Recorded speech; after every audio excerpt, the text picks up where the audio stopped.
Hi guys! Flex ko lang ang blessings namin for today. Ito yung aming ani. Ayan nga. Today is 1st of October 2024. So, sa madalit salita ay October 1. Happy 1st of the month guys. Ayan ang aking bayabas, diba? Ang aking kalamansi, ang grapes. Ang bayabas ay gagawin kong guava jelly. At ang kalamansi, ang grapes ay panghimagas.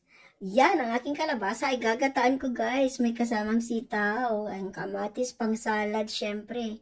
Tapos ito naman ang aking butternut squash. Ay pwede ring i-boiled, pwede ring gataan, pwede ring igisa, nalagyan lang ng itlog. Okay na yun, di ba? Yan. Ito naman yung aking mga bayabas. Kadami, diba? Kaya nga gagawin kong guava jelly. Ang lalaki niya, guys. Hindi ko siya kayang kainin. Wow. Thanks for watching, guys.